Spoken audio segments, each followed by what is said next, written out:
সম্মানিত দর্শক, আসসালামু আলাইকুম। সবাই আশা করা যায় ভালোই আছেন।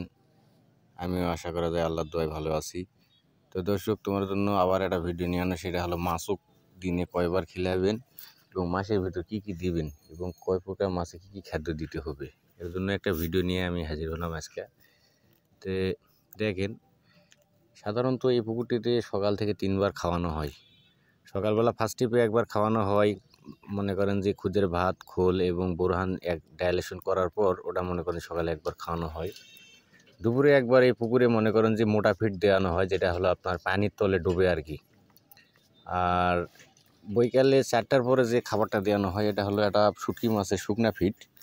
অনেকেই হয়তো বা চিনেন এটা কোন ফিটটা, তো ভাসমান ফিট এটা বিকালে খাওয়ানো হয়। এই পুকুরটিতে সাধারণত 5 প্রকার মাছ আছে, যেমন ধরেন যে পাঙ্গাস, তারপর আপনার রুই, তারপর আপনার হলো যেমন ধরেন যে মির্গা, তারপর আপনার যেমন ধরেন যে হলো সিলভার কাপ, মানে 5 প্রকার মাছ এটা এই পুকুরটাতে আছে। তার ভিতর দেখা যাচ্ছে যে দেখেন যে পাঙ্গাস খায়, যেটা মলটা ত্যাগ করতেছে, এটা আবার দেখা যাচ্ছে রুই, মির্গা বা অন্যান্য মাছ খাচ্ছে। আর সিলভার কাপ দেখা যাচ্ছে যে আপনার হলো পুকুরের ওরকার পানির উপরে যে শ্যাওলা থাকে সেটা খাচ্ছে। তো আপনারা আমার চ্যানেলটিতে যদি নতুন হন তো অবশ্যই আমার চ্যানেলটি সাবস্ক্রাইব করবেন এবং পরবর্তীতে আরও এরকম ভিডিও আমি আপলোড করব। মাছকে কী কী সুবিধা দিতে পারেন ও কখন কখন গ্যাস হয়, কী হয় না হয়, এরকম কিছু ভিডিও আমি আপলোড করব। তো আমার চ্যানেলটির সঙ্গেই থাকবেন এবং ভিডিওটি না টেনে সম্পূর্ণ দেখার চেষ্টা করবেন, কারণ একটা ভিডিও আমরা বহুত কষ্ট করে বানাই। এই ভিডিওটা যদি মনে ফুল দেখা না হয় তাহলে ভিডিওটা র্যাঙ্ক করে না। আপনারা একটু দেখার চেষ্টা করবেন এবং লাইক শেয়ার করবেন ভিউয়ার্স, আর আমার চ্যানেলটিতে সাবস্ক্রাইব করবেন।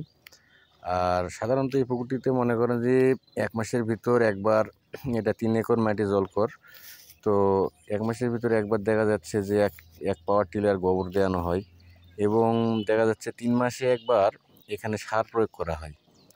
এবং আপনারা হয়তো কম বেশি পুকুর তৈরি করা জানেন, তারপরে বলতেছি যে এই পুকুরগুলোর জন্য সাধারণত আপনারা অক্সিজেন এসে বাসায় রেডি করে রাখবেন। অনেক সময় মাছ মনে করেন যে গ্যাস হয়ে যায় এবং এই গ্যাসটি কন্ট্রোলের জন্য অনেক মাছ মারাও যেতে পারে। তো এরকম আপনারা রিস্ক নেবেন না, তার কারণে এরকম অক্সিজেন বাসায় এনে রাখবেন। এবং আমার ভিডিওটি ভালো লাগলে আপনারা লাইক শেয়ার অবশ্যই করবেন।